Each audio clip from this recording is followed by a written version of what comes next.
Hello student, welcome back to my channel Samrat Academy. Student, आज की इस वीडियो में आप लोगों को बताने वाला हूं मेरे प्यारे बच्चों की संदर्भ लिखने का सबसे बेस्ट तरीका। मेरे प्यारे बच्चों, एक ऐसा टॉपिक है कि आपके एग्जाम में आता है कि संदर्भ लिखिए और व्याख्या कीजिए और नीचे प्रश्न एक दिया होता है। मेरे प्यारे बच्चों, अगर हम बात करें गद्यांश और पद्यांश, तो हिंदी के गद्य से और हिंदी के पद से 12 नंबर के क्वेश्चन बनते हैं जिनमें हम लोग संदर्भ सहित व्याख्या करते हैं मेरे प्यारे बच्चों। तो आज की इस वीडियो से अगर आप देख लेते हो मेरे प्यारे बच्चों एक सही तरीका कि हम लोग कैसे संदर्भ लिखते हैं, रेखांकित अंश की कैसे व्याख्या करते हैं और कोई भी नीचे एक प्रश्न दिया रहता है तो उसका उत्तर कैसे हम लोग लिखते हैं, तो आज की इस वीडियो से आप लोगों का 12 नंबर मेरे प्यारे बच्चों बिल्कुल क्लियर हो जाएगा। और मैं दावा करता हूं कि कोई भी एग्जामिनर मेरे प्यारे बच्चों 1 नंबर नहीं काट सकता है। एग्जामिनर ये नहीं देखता है कि आपने सही लिखा या गलत लिखता है। एग्जामिनर ये देखता है मेरे प्यारे बच्चों कि आप लिखे किस प्रकार हो, आपके लिखने का तरीका क्या है, आप जो फॉर्मेट होता है गद्यांश और पद्यांश लिखने का तो उस फॉर्मेट को पूरा किए हो कि नहीं। मेरे प्यारे बच्चों, अगर आपको एक सही तरीका मालूम चल जाएगा गद्यांश का और पद्यांश का संदर्भ सहित व्याख्या करने का, तो मेरे प्यारे बच्चों आपका 1 नंबर एग्जामिनर काट नहीं सकता है। देखिए, टॉपर ऐसे ही लिखते हैं 6 नंबर बिल्कुल मेरे प्यारे बच्चों गद्य से और 6 नंबर बिल्कुल पद से, दोनों क्लियर कराने वाला हूं। तो मैं अगर एक गद्यांश और एक पद्यांश दोनों को बताने वाला हूं, इसलिए 6 नंबर नहीं मेरे प्यारे बच्चों 6 नंबर इसमें और ऐड कर लीजिए। ठीक है, आज की इस वीडियो से 12 नंबर क्लियर हो जाएगा, क्योंकि मैं सिर्फ गद्यांश का नहीं साथ ही साथ पद्यांश का भी इस वीडियो में कवर करा दूंगा ताकि आपका 6 नंबर नहीं 12 नंबर क्लियर हो पाए। एक भी नंबर नहीं मेरे प्यारे बच्चों कटेगा। और यह the new best method of board exam का ट्रिक है मेरे प्यारे बच्चों, जिस प्रकार बोर्ड एग्जाम में लिखा जाता है। तो आज की इस वीडियो से मेरे प्यारे बच्चों आपके 12 नंबर बिल्कुल पक्का कराने वाला, इस बात को ध्यान में रखिएगा आप लोग। देखिए मेरे प्यारे बच्चों, सबसे पहले देखिए मेरे पास एक पेपर है और यह 2026 बोर्ड का पेपर है मेरे प्यारे बच्चों। हिंदी का कोड है मेरे प्यारे बच्चों यहाँ पे 801 HA कोड है। इस कोड का जब भी पेपर आपके पास आएगा तो आप बिल्कुल इस 12 नंबर तो तुरंत पक्का हो जाएगा, क्योंकि पूरा मैं लिख के आप लोगों को दिखाने वाला हूं। देखिए मेरे प्यारे बच्चों, देखिए सबसे पहले यहां पे आएगा खंड ब, और खंड ब में रहेंगे वर्णात्मक प्रश्न, और वर्णात्मक प्रश्न में जो प्रश्न संख्या 21 रहेगा वो आपका गद्यांश रहेगा, प्रश्न संख्या 22 पद्यांश रहेगा। ठीक है, तो दोनों में क्लियर कराने वाला हूं 12 नंबर।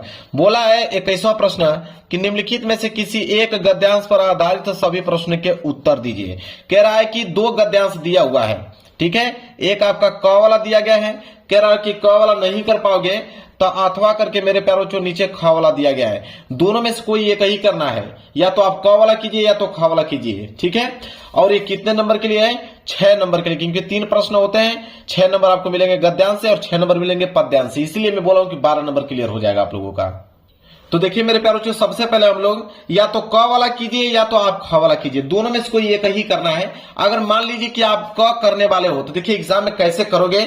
सबसे पहले तो आप लोगों का खंड ब वर्णात्मक प्रश्न स्टार्ट हो रहा है, तो पहले इसको आप लोगों को हेडिंग बनानी पड़ेगी। जैसे खंड ब वर्णात्मक प्रश्न है तो आप ध्यान है कि ब्लैक पेन का इस्तेमाल करना है, ब्लैक पेन का इस्तेमाल करना है हेडिंग डालते समय, और आंसर लिखते समय ब्लू पेन का इस्तेमाल करना है।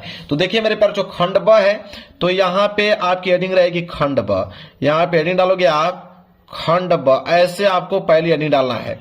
खंड ब जब डाल दोगे तो आप इस बात को ध्यान में रखिएगा कि सिंगल इन्वर्टेड के कामा उसके अंदर क्लोज कर देना है, सिंगल इन्वर्टेड कामा के अंदर उसको क्या कर देना है? क्लोज कर देना है। फिर आप स्केल की सहायता लोगे और स्केल की सहायता से मेरे प्यारे बच्चों इसके नीचे करोगे आप अंडरलाइन। जो बता रहा हूं सेम ऐसा ही आपको करना है, इसके नीचे करोगे अंडरलाइनिंग। ठीक है, ये हो गया अंडरलाइनिंग खंड ब। ठीक है, खंड ब, एक लाइन का गैप छोड़कर वर्णात्मक प्रश्न दिया था ना, तो आप डालोगे वर्णात्मक प्रश्न, एक लाइन का गैप छोड़ना है, इसके बाद डालना है वर्णात्मक प्रश्न। जो बता रहा हूं मेरे प्यारों जो सेम टू सेम आपको वैसे लिखना है। 1 नंबर एग्जामिनर नहीं काट सकता आप लोगों को। वर्णात्मक प्रश्न, ये हो गया आपका वर्णात्मक प्रश्न, और इसको भी आपको सिंगल इन्वर्टेड कामा के अंदर क्लोज कर देना है। इसके बाद फिर स्केल की सहायता से इसके नीचे क्या करोगे? अंडरलाइनिंग करोगे। तो इसके नीचे स्केल की सहायता से आप करोगे अंडरलाइनिंग। देखिए दिखने में अच्छा लग रहा है बिल्कुल, खंड ब वर्णात्मक प्रश्न। अब मेरे प्यारे बच्चों अब पेपर लेते हैं। अब पेपर लेंगे, प्रश्न उत्तर संख्या 21 कर रहे हैं तो हेडिंग डालेंगे प्रश्न उत्तर संख्या 21। एक लाइन का गैप छोड़कर हम लोग हेडिंग डालेंगे नीचे प्रश्न उत्तर संख्या 21। तो यहां पे हेडिंग डालेंगे प्रश्न उत्तर संख्या 21। यहां पे हेडिंग डालेंगे हम लोग प्रश्न उत्तर संख्या 21। ठीक है, प्रश्न उत्तर संख्या 21। अब क्या करेंगे, फिर स्केल की सहायता से इसके नीचे करेंगे हम लोग अंडरलाइनिंग, इसके नीचे हम लोग करेंगे अंडरलाइनिंग प्रश्न उत्तर संख्या 21। अब मेरे प्यारों बच्चों प्रश्न उत्तर संख्या 21 हो गया। अब इसमें दो दिया है गद्यांश, या तो आप क वाला कीजिए या तो अथवा करके ख वाला कीजिए। अगर आप क करना चाहते हो तो देखिए सबसे पहले करोगे क्या, जब क करने वाले हो तो यहां पर लिखोगे क, यहां पर लिखोगे इस तरह क, और फिर यहां पे डैश का निशान लगाओगे, ध्यान रखें। इसके बाद आप हेडिंग डालोगे संकेत, ठीक है। डैश का निशान लगाने के बाद आपकी हेडिंग रहेगी संकेत, फिर डैश का निशान लगोगे, खड़ी पाई इस तक करोगे, ठीक है। इसके बाद मेरे प्यारों जो स्केल की सहायता से इसके नीचे अंडरलाइनिंग करोगे, स्केल की सहायता से इसके नीचे कर दोगे अंडरलाइनिंग ताकि दिखने में अच्छा लगे। अब संकेत कैसे लिखा जाता है उसको समझिए। संकेत लिखने का तरीका क्या है, जैसे मान लीजिए इसका संकेत लिखने वाले हो तो दिया है ना कि कुसंग का ज्वर, तो शुरू का यहां से लाइन उठा लीजिए कुसंग का ज्वर, इसके बाद डॉट डॉट डॉट डॉट करते जाइए और लास्ट की लाइन कहां तक है, ले जाएगी, इसको आप लिख दीजिए, ये हो जाएगा संकेत। जैसे कुसंग का ज्वर है तो आप लिखोगे यहां पे कि कुसंग का ज्वर, यहां पे हेडिंग डालोगे कुसंग का ज्वर, कुसर का ज्वर आपने डाल दिया। इसके बाद आप क्या लगाओगे, डैश डैश डैश इस तरह, ठीक है। करते करते लास्ट लाइन क्या थी, ले जाएगी, फिर यहां पर लिखोगे ले जाएगी, ले जाएगी, इसके बाद खड़ी पाई। क्लियर है, कुसंग का ज्वर डॉट डॉट डॉट ले जाएगी। इससे एग्जामिनर को ये मालूम चलेगा कि आपने कौन सा यहां पे गद्यांश किया हुआ है। इतना काम हो गया। इसके बाद 3 प्रश्न है, पहला दूसरा तीसरा। तो पहला प्रश्न करने वाले हो तो एक लाइन का गैप छोड़ना है, ध्यान रहे, एक लाइन का गैप छोड़कर आप यहां डालोगे पहला प्रश्न, ठीक है, इस तरह। पहला प्रश्न क्या है मेरे प्यारे बच्चों, अब पढ़ेंगे कि उपयुक्त गद्यांश का संदर्भ लिखिए। देखिए बोल दिया ना कि संदर्भ लिखिए। अब संदर्भ कैसे लिखेंगे कि एग्जामिनर आपको 2 में 2 नंबर दे, ठीक है। तो संदर्भ लिखने का सही तरीका क्या है, तो देखिए संदर्भ में क्या लिखा जाता है ये भी बता देता हूं। संदर्भ में 2 ही चीज बताना होता है, एक पाठ का नाम कि किस पाठ से लिया गया है, और दूसरा बताया जाता है लेखक का नाम कि किस ने इसको लिखा हुआ है। तो जैसे इस गद्यांश को पढ़ोगे मेरे प्यारे बच्चों कि कुसंग का ज्वर सबसे भयानक होता है, तो आपको मालूम चल जाएगा कि यह मित्रता चैप्टर से लिया गया है, मित्रता चैप्टर से लिया गया है। और इसके लेखक कौन है, आचार्य रामचंद्र शुक्ल जी हैं, आचार्य रामचंद्र शुक्ल जी हैं इसके लेखक। अब मेरे प्यारे बच्चों क्या इतना ही लिखना है, नहीं, उसको बनाकर कैसे लिखा जाता है इसको समझिए। तब इसको बनाकर कैसे लिखोगे, अब लिखना यहां पे प्रारंभ करोगे, संदर्भ सबसे पहले हेडिंग डालोगे, तो यहां पे हेडिंग जाएगी आपकी संदर्भ। 1 नंबर मेरे प्यारों से एग्जामिनर नहीं काट सकता है, 12 में 12 नंबर क्लियर कराने वाला हूं आप लोगों को। संदर्भ लिखने के बाद स्केल की सहायता से आप इसके नीचे अंडरलाइनिंग करोगे। चलिए स्केल ले लिया मैंने, स्केल की सहायता से आप करोगे यहां पे अंडरलाइनिंग, ठीक है। ये हो गया संदर्भ आप लोगों का। संदर्भ हेडिंग डालने के बाद आप लिखोगे कैसे कि प्रस्तुत गद्यांश, लिखोगे कि प्रस्तुत गद्यांश, ये गद्यांश है, गद है तो आप गद्यांश लिखोगे कि प्रस्तुत गद्यांश हमारी पाठ्य पुस्तक, तो प्रस्तुत गद्यांश हमारी पाठ्य पुस्तक, प्रस्तुत गद्यांश हमारी पाठ्य पुस्तक। अब पाठ्य पुस्तक किससे लिया गया है, हिंदी से लिया गया है। तो हिंदी को जब लिखोगे मेरे प्यारे बच्चों तो याद है कि सिंगल इन्वर्टेड कामा उसके हिंदी लिखोगे, सिंगल इन्वर्टेड कामा के अंदर हिंदी लिखोगे, फिर इसको क्लोज कर दोगे, ठीक है। हिंदी को लिखोगे तब ब्लैक पेन से लिखिएगा क्योंकि हाईलाइट दिखेगा। प्रस्तुत गद्यांश हमारी पाठ्य पुस्तक हिंदी के गद खंड में संकलित, हिंदी के गद खंड में, हिंदी के गद खंड में संकलित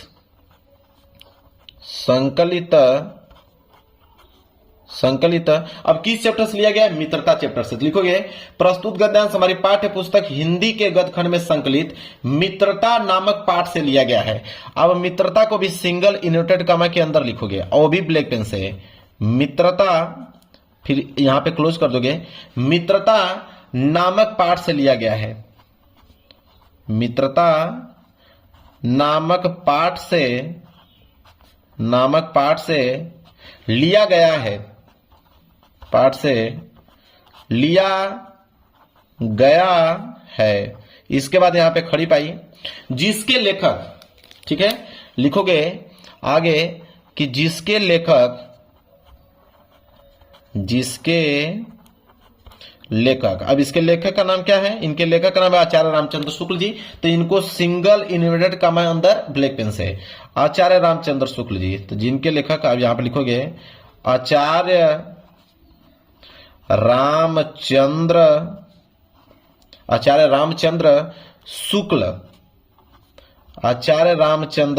शुक्ल और सिंगल इन्वर्टेड कॉमा अंदर उसको क्लोज कर दोगे।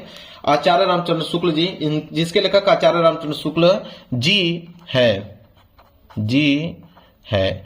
अब हो गया खड़ी पाई। अब इससे बेटर तरीका नहीं हो सकता है, यही है बेस्ट तरीका संदर्भ लिखने का, कि प्रस्तुत गद्यांश हमारी पाठ्य पुस्तक हिंदी के गद्यखंड में संकलित मित्रता नामक पाठ से लिया गया, जिसके लेखक कौन है, आचार्य रामचंद्र शुक्ल जी हैं। ठीक है, संदर्भ हो गया, 2 नंबर यहां से हो गया पक्का। अब अगला जब पढ़ोगे मेरे प्यारे बच्चों, तो बोला है कि गद्यांश के रेखांकित अंश की व्याख्या कीजिए। अब व्याख्या की पारी आ गया, तो एक लाइन का गैप आपको छोड़ना है। और दूसरा क्वेश्चन, तो यहां पे डालोगे दूसरा क्वेश्चन इस तरह, ठीक है, यह दूसरा क्वेश्चन हो गया। रेखांकित अंश की व्याख्या, हेडिंग आप डालोगे कि रेखांकित, हेडिंग बहुत कंपलसरी है मेरे प्यारे बच्चों, रेखांकित अंश की व्याख्या, रेखांकित अंश की व्याख्या, यह होगी मेरे प्यारे बच्चों मेन हेडिंग आप लोगों की दूसरे प्रश्न की, रेखांकित अंश की व्याख्या। अब स्केल की सहायता से इसके नीचे करोगे अंडरलाइनिंग, ताकि दिखने में जो मेरे प्यारे बच्चों अच्छा लगे। रेखांकित अंश की व्याख्या अंडरलाइन हो गया। अब मेरे प्यारे बच्चों जब भी रेखांकित अंश की व्याख्या करो, जहां तक अंडरलाइन किया गया है, तो अंडरलाइन कहां तक किया गया है कि कुसंकज और सबसे भयानक होता है, यह केवल नीति और सद्विति का विनाश नहीं करता बल्कि बुद्धि का भी क्षय करता है। अब इसका मैं व्याख्या करना है, तो लेखक है, तो आप लिखोगे कि लेखक कहते हैं कि, ठीक है, लेखक कहते हैं, या तो आप लेखक का नाम क्या है, शुक्ल जी, तो आप लिखोगे कि आचार्य रामचंद्र शुक्ल जी कहते हैं कि, ऐसे भी लिख सकते हो। ठीक है, तो लेखक कहते हैं या तो आचार्य रामचंद्र शुक्ल जी कहते हैं, यही लाइनिंग स्टार्ट करना है। तो आप लिख सकते हो यहां पे कि लेखक कहते हैं कि, आप चाहोगे तो आचार्य रामचंद्र शुक्ल जी भी लिख सकते हो। लेखक कहते हैं कि बुरी संगति घातक बुखार के समान हानिकारक होती है। लिखोगे लेखक कहते हैं कि बुरी संगति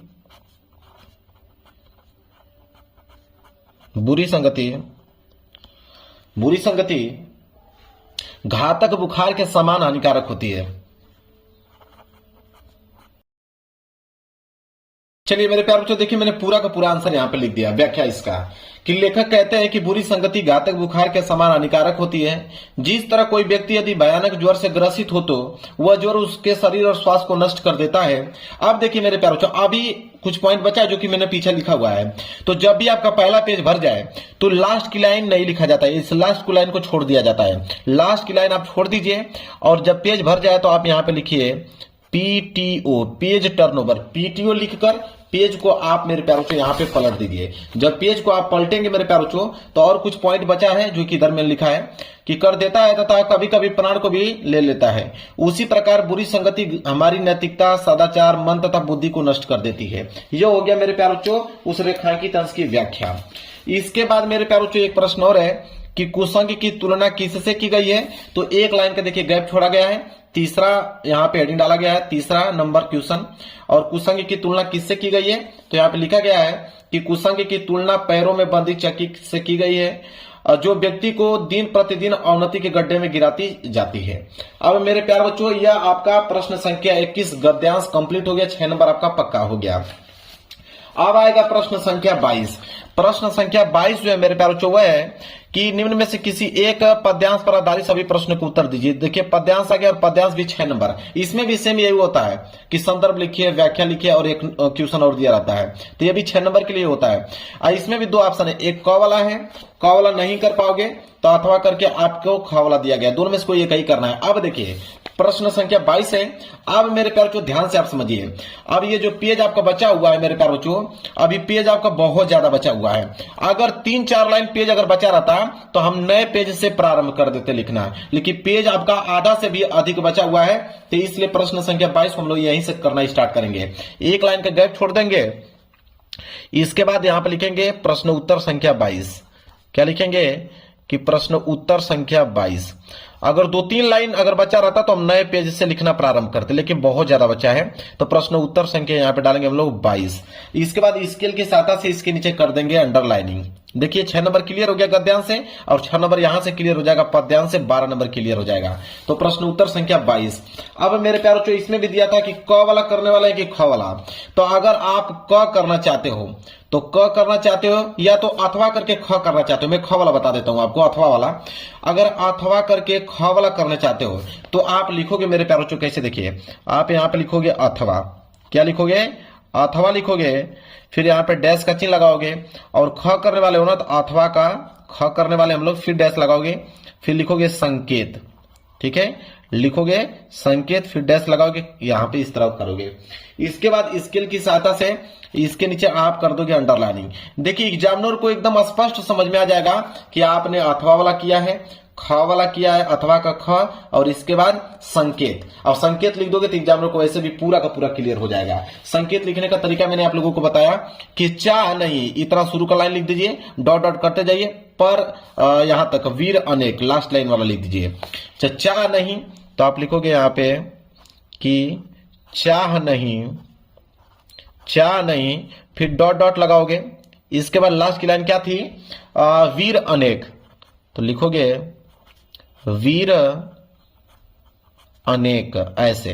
इसके बाद खड़ी पाई। अब एग्जामिनर को एकदम स्पष्ट समझ में आ जाएगा कि आपने कौन सा किया है। इसके बाद इस प्रश्न के नीचे भी मेरे प्यारे बच्चों 3 प्रश्न दिए गए हैं, ठीक है। देखिए जिसमें से पहला प्रश्न है कि उपयुक्त पद्यांश का संदर्भ लिखे। जब संदर्भ लिखोगे मेरे प्यारे बच्चों तो 2 नंबर इस पे मिलेगा आप लोगों को। तो देखिए संदर्भ कैसे लिखा जाता है इस प्रश्न का। तो पहला प्रश्न करने वाले हो ना तो एक लाइन का गैप छोड़कर आप यहां पे लिखोगे पहला क्वेश्चन, डैश का चिन्ह लगाओगे, संदर्भ था तो आप लिखोगे यहां पे संदर्भ, ये हेडिंग हो जाएगी आपकी संदर्भ, ठीक है। इसके बाद यहां पे स्केल की सहायता से इसके नीचे करोगे क्या, आप अंडरलाइनिंग करोगे। अंडरलाइनिंग करने के बाद मेरे प्यारे बच्चों आप संदर्भ लिखना चालू करोगे। हालांकि यह पद्यांश है, अब पद्यांश का आप कैसे लिखोगे संदर्भ वो देखिए। देखिए कैसे लिखोगे, गद्यांश में हमने क्या किया था कि प्रस्तुत गद्यांश हमारी पाठ्य पुस्तक। अब ये पद्यांश है तो लिखेंगे हम लोग कि प्रस्तुत पद्यांश हमारी पाठ्य पुस्तक, ऐसे स्टार्ट करेंगे। लिखेंगे यहां पे कि प्रस्तुत पद्यांश, अब वो गद्यांश था तो मैंने गद्यांश लिखा, ये पद्यांश है तो पद्यांश लिखूंगा कि प्रस्तुत पद्यांश हमारी पाठ्य पुस्तक, प्रस्तुत पद्यांश हमारी पाठ्य पुस्तक, पाठ्य पुस्तक। अब हिंदी है तो हिंदी लिखोगे, लेकिन सिंगल इन्वर्टेड कामा के अंदर ब्लैक पेन से लिखना है आप लोगों को कि हिंदी, प्रस्तुत पद्यांश हमारी पाठ्य पुस्तक हिंदी, हिंदी के, अब वो गदखंड था, अब ये पदखंड है तो लिखेंगे हिंदी के पदखंड में संकलित, हिंदी के पदखंड में संकलित, पदखंड में संकलित। अब चैप्टर का नाम लिखना है तो किस चैप्टर से लिया गया है, तो ये जो मेरे प्यारे बच्चों पद्यांश लिया गया है ये लिया गया है पुष्प की अभिलाषा चैप्टर से। तो लिखोगे कि संकलित पुष्प की अभिलाषा, लिखोगे पुष्प की अभिलाषा, सिंगल इन्वर्टेड कामा अंदर क्लोज कर दोगे। पुष्प की अभिलाषा नामक पाठ से लिया गया है, नामक पाठ से, नामक पाठ से लिया गया है, लिया गया है, जिसके कवि। अब देखिए संदर्भ जो मेरे प्यारे बच्चों जो गद्यांश होता है उसको लेखक लिखते हैं और जो पद होता है उसको कवि लिखते हैं। तो लिखोगे जिसके कवि, या कवि लिखिए या तो आप रचयिता लिख सकते हैं, जिसके रचयिता, आप चाहे लिखोगे जिसके कवि चाहे जिसके रचयिता, दोनों में से कोई एक लिख सकते हो। जिसके रचयिता चाहे जिसके कवि कौन है मेरे प्यारे बच्चों, माखनलाल चतुर्वेदी जी हैं। तो आप इनको सिंगल इन्वर्टेड कामा अंदर ब्लैक पेन से लिखोगे कि माखनलाल चतुर्वेदी, माखनलाल चतुर्वेदी, ठीक है, चतुर्वेदी जी हैं, ऐसे लिखोगे चतुर्वेदी जी हैं, ऐसे मेरे प्यारों को आंसर लिखना खड़ी पाई। ये हो गया संदर्भ मेरे प्यारों को बिल्कुल कंप्लीट। अब आपके पास मात्र 3 लाइन बचा हुआ है तो कोई दिक्कत यहां पे लिखने की जरूरत नहीं। दूसरा प्रश्न आप नया पेज से स्टार्ट करोगे। देखिए दूसरा प्रश्न क्या है कि पद्यांश के रेखांकित अंश की व्याख्या कीजिए, जहां तक अंडरलाइन किया गया था। तो अंडरलाइन मेरे प्यार जो यहां तक किया गया था कि चा नहीं मैं सुरवाला के गहनों में गुथा जाऊं, चा नहीं प्रेमी माला के बिंद प्यारी को ललचाऊं। अब इसका हमें व्याख्या करना है। दूसरा प्रश्न है तो आप यहां पे लिखोगे दूसरा प्रश्न, ठीक है, और हेडिंग क्या रहेगी, रेखांकित अंश की व्याख्या। अब हेडिंग डालोगे रेखांकित